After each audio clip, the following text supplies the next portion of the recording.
Hello, welcome to Victoria Park. We're here in the heart of the city of Portsmouth.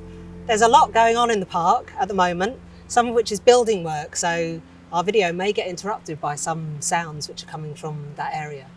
But what I want to do today is really tell you a little bit about the history of Victoria Park, how it came to be here, lots of the elements that we have here in the park and some of the things that have led up to the lottery bid that we put in a few years ago, from which we're now able to make lots of changes to save the heritage of the park, to involve people in a community within the park itself, and to think of the park as a place of well-being as well as of nature and the natural environment. So Victoria Park was opened in 1878. Originally it was going to be called the People's Park, but as it came towards the day of the ceremony, they realised it was going to coincide with Queen Victoria's birthday, and at that point renamed it Victoria Park. So we've recaptured that within our strapline and now call it Victoria Park the People's Park, which is really what we're hoping to do, reclaiming it for the people of Portsmouth over the course of the next few years. So our project runs from 2022 to 2026, and we'll have lots of activities and things going on in that period. Some building work, which I'll come back to a little bit later in the video. Victoria Park was made possible because the old garrison town fortifications that came through this section of the park were demolished as the military capabilities of the British became improved over that period of the late 19th century. So as the old fortifications which came through here, and also as denoted by the name Ravelin Park down by the university, it was a huge area that fortification covered in the old garrison town. They were known as the Portsea Lines, so people might recognise that because we still have the Hillsea Lines up at the top of the island.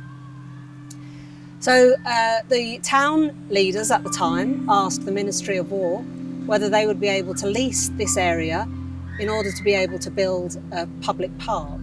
So it was really one of the first times when local authorities understood the messaging around public health and the fact that open green spaces were good for the population, especially in such a crammed city or town as it was in Portsmouth even at that time. Interestingly, this is one of the only parts of the city that's never been built on, because as the fortifications were up, they had to have a clear line of sight that ran backwards, as you see it now, into this part of the island. So if you dig down not very far, you hit shale right under our feet here. So there aren't very large foundations and it doesn't go a huge way down. Also, one of the lowest points of the city is actually in the park here, because there was a big mill pond that came all the way from the sea area and the harbour right the way into the park up towards where Guildhall Square is now. So it is one of the only places in the park that's never had any other building on it, and now we hope to preserve it as a park for generations to come.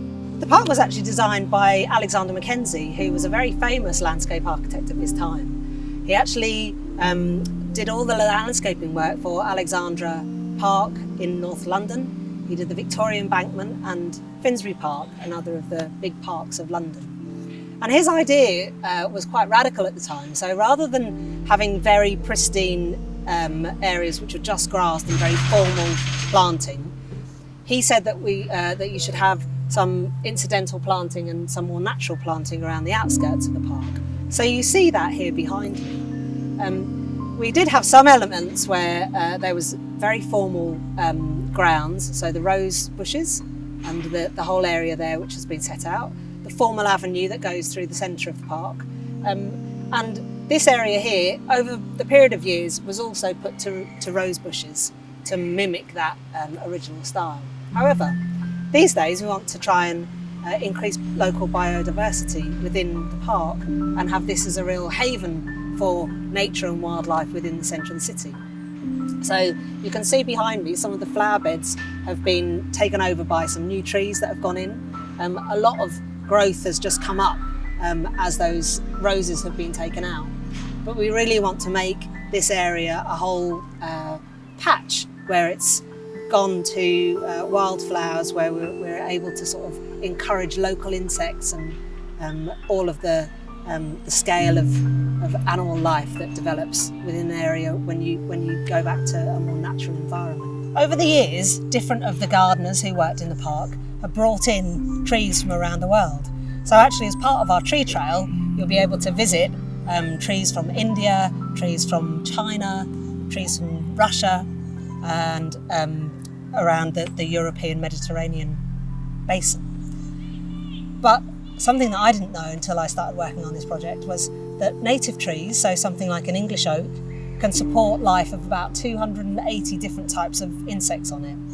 But a tree like the home oak, which actually comes from the Turkey and that area of the Mediterranean, although some of them have been here for several hundred years, they still only can support about 20 or so insects on them. So if you think of the evolution of all of the insects and the animals and the birds that have been living in this part of the world for such a long time, it takes them much longer than the 100+ years that some of these trees and the park has been here in order to adapt to the new environment. So it's really important that when we're planting new trees, we are planting native species here in the park.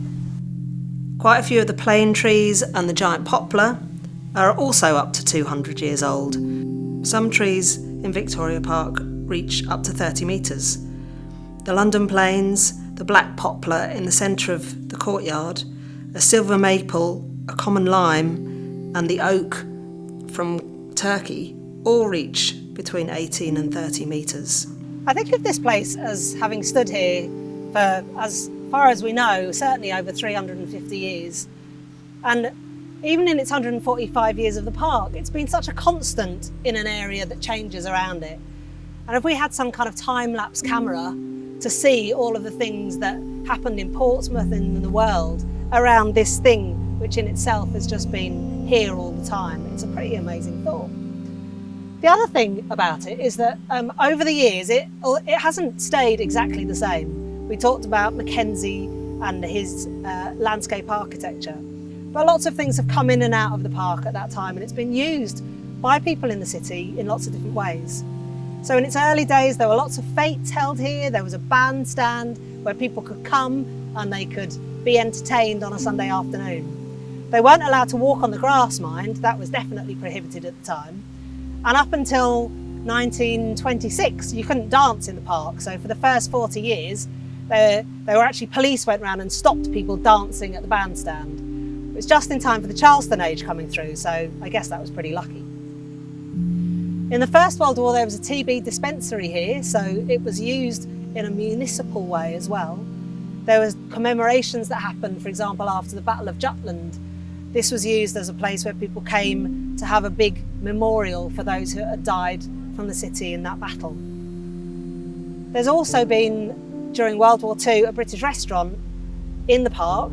That was where people who had been bombed out of their homes or who were working and couldn't get home for their lunch were provided with a hot meal off ration. So that meant they didn't have to use their ration books in order to buy their meal. It was possibly one of the first places that people had eaten with a knife and fork outside of their own homes. So it really started off a tradition which now we think of as lots of people just being able to go out and have a meal in a restaurant or a cafe. That just didn't happen really in that kind of way before that. So we will be uncovering a lot of these stories through the course of our project and finding out people's own personal histories of Victoria Park as well. Our project is funded here by the National Lottery Heritage Fund, and it runs from 2022 to 2026. So a lot of the capital works that are happening at the moment will all be completed within the next 6 to 12 months. And by 2024, we should have our new community hub that's open, and all of the landscaping works around the park will have been completed. But a lot of the project is really about people and how people are going to use the park, both now and in the future. So we'll have a new children's play area for children to be able to enjoy. And out of the hub, we're going to be running lots of activities for community groups to come in and use that space to run workshops, for schools to come in and talk to children about the history of the park, to talk to them about how the park acts as a green lung in the heart of the city, and how the plane trees, for example, capture carbon and keep it so that we can reduce carbon within the city. So the park here is an extraordinary place from which we can do lots of learning and lots of understanding about our history, our culture and our natural environment. It's very much a place of health and well-being as well. So within the project we're running yoga sessions, we're running Tai Chi, meditation. People use the park as a really contemplative space. And it is a place for both physical and mental health. And it's improvement for people from all different backgrounds who live and work in the city. You can find out much more about the project if you visit our website at www.victoriaparkportsmouth.org.uk. You can also sign up for our newsletter there. That will mean that the information on events and activities will come out directly to you. You can follow us on our social media at Victoria Park Portsmouth. Any way that you want to get in contact with us or come down and visit the park, see what's happening, we'll always be happy to see you.